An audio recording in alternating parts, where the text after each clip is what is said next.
right. This is David Samuel. We are actually doing this backwards. He just tied the bonefish buzzerfly for us to see, and it's also called the puchi fly. I know what you're thinking. A lot of people, when they first lay eyes on this fly, they'll be asking, really? We've seen that happen almost everywhere the first time somebody sees this fly, whether they are a friend, a fellow angler, or even fishing guides in well-established bonefish flats fishing destinations. They look at the fly and they have doubts. But I tell you, by the end of the day, they'll be asking for samples of the fly. Can I have a few of this? How do you tie this? And this fly is a bonefish killer. Not only that, it also catch permit. David has caught them all using the same pattern. So this video, you get to see how he tied this fly. How did this fly pattern came about? This fly pattern was actually designed for bonefish in the Maldives. Because I've been traveling to the Maldives for more than 10 years. But a good 6 years, I never went after bonefish, but I thought it was girlfish. I chased trevally.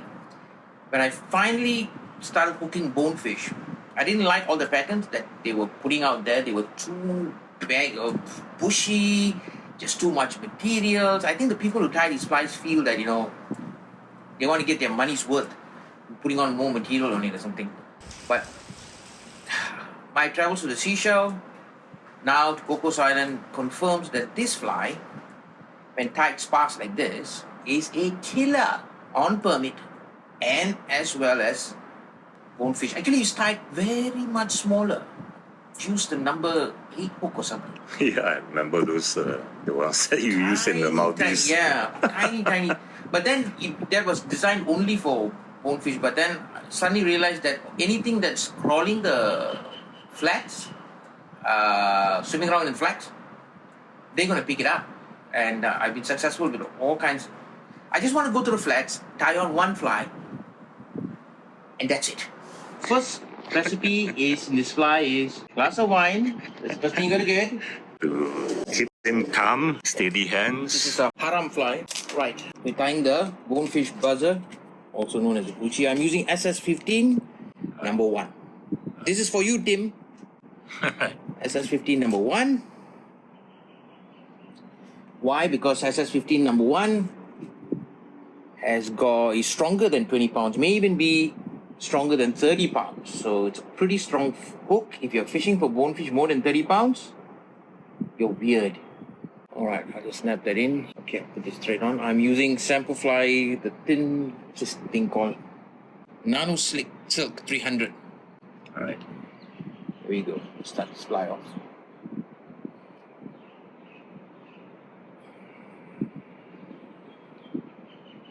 I just put a thread base down there so that I can put on my lead eyes. Now I'm using presentation eyes, 532 or known as extra small. That's it. You can tie it with bead chain or even heavier lead eyes.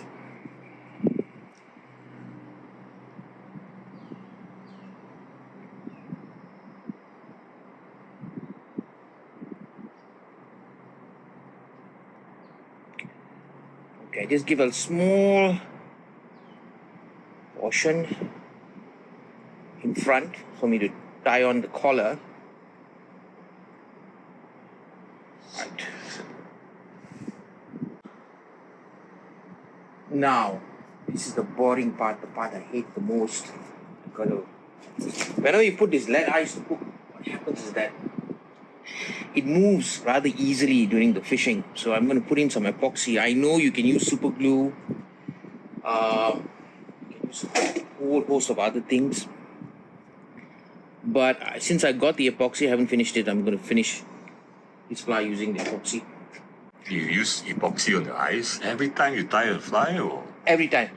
If you don't, after a while of fishing, it just starts to turn around, which makes it pretty annoying. This is because of your OCD. Could be, but today is not about me. I'll put in some epoxy there, front here, and I will just secure it with more wraps.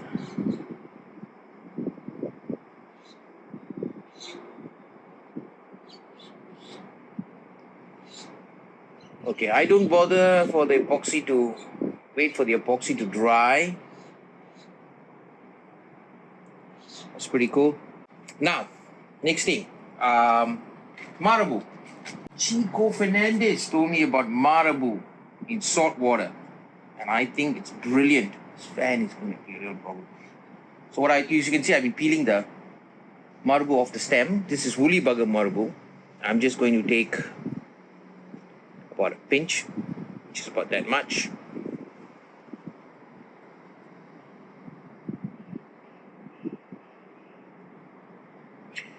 I'm going to pre-measure it, and then I'm going to cut off a portion, which I didn't bring my dustbin. I don't know where it is, but I'm going to just cut it off here. That's going to fly for sure. I'm just going to secure it up here.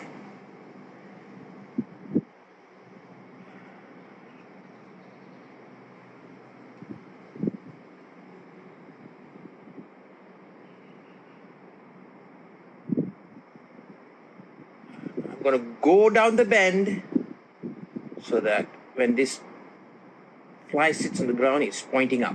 All right. One of my friends tried this version of this fly, and they keep too much Marabu sticking out the back. Just come back here, up here. All right. All the Marabu I need. I'm going to pinch off the rest. That's all the Marabu I need. Take another pinch. I will do 2, maybe 3, but most of the time 2.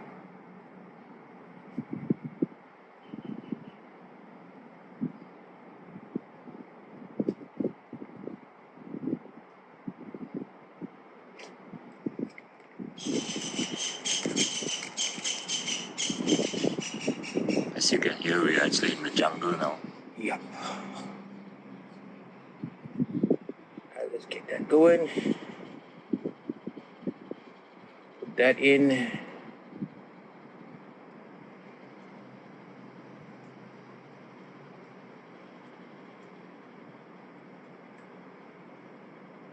Great.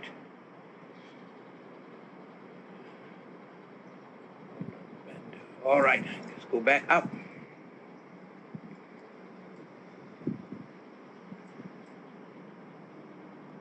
I'm going to break off that Marabu there, right there, and that's all it's going to be sticking up. Now, I'm going to use the silly legs, the really thin ones, the nymph silly legs. The regular silly legs too thick, so I use thin silly legs. I'm going to cut that in half.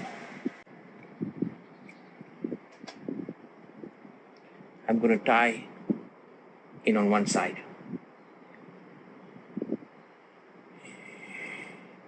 You got to try not to put too much pressure on these silly legs. They kind of fray all over the place and start misbehaving. So I tie them in loose first. Around there. Going back, I just put on the pressure.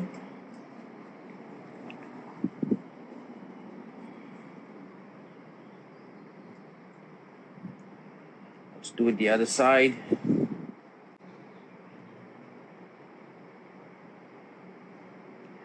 Could throw it with just the Marabu, but it'll fray very quickly, so better have it wrapped up.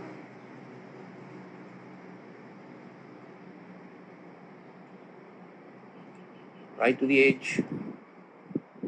Light wraps, light wraps, light wraps, and harder wraps.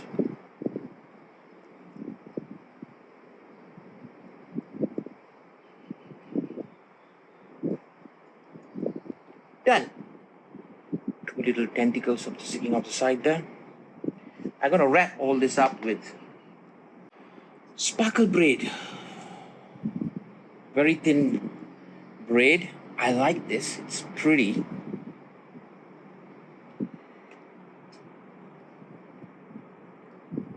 I don't want to put too thick of a braid on it because I don't want the fly to become too thick. Okay.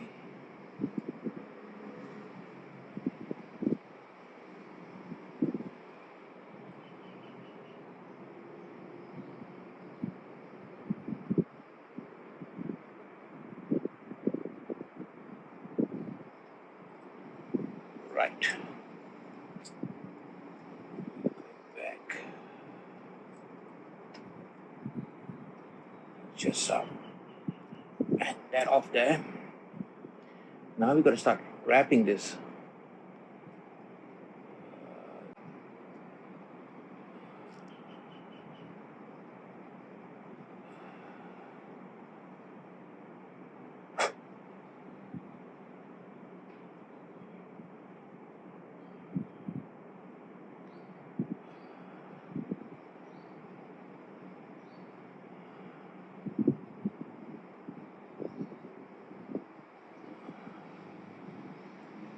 Right, that's done. Body done.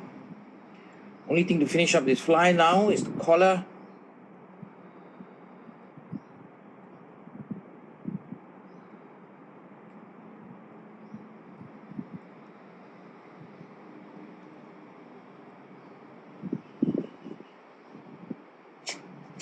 Okay, so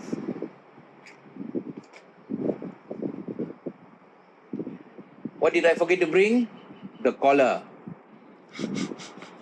I guess my response to those people were telling me to keep. This is UV flash. Okay, you get a number of manufacturers do this. So this is UV flash. I'm going to take about 7-8 strands. That's about it.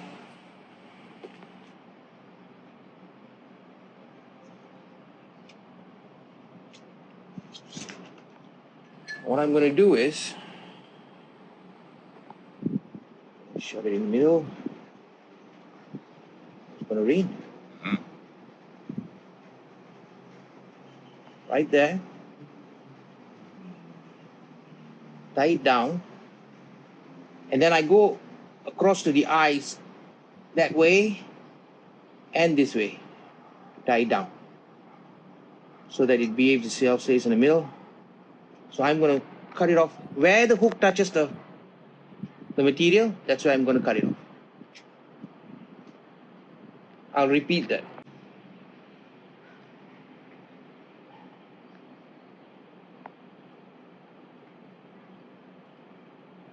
I love this material.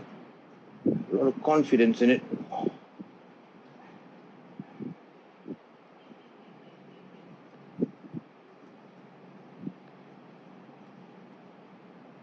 Again.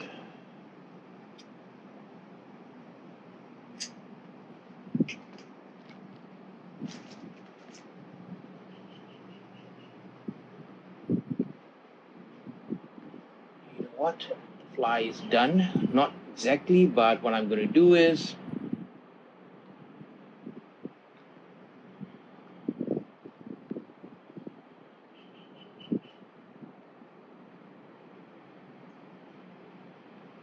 it's plenty. The last bit of the fly is to have a look at it. And now we got to trim the. Kind of have that sticking out of the back. The bloody bonefish will be eating only the little tentacles at the back. So I'm going to cut it off right there. Boom.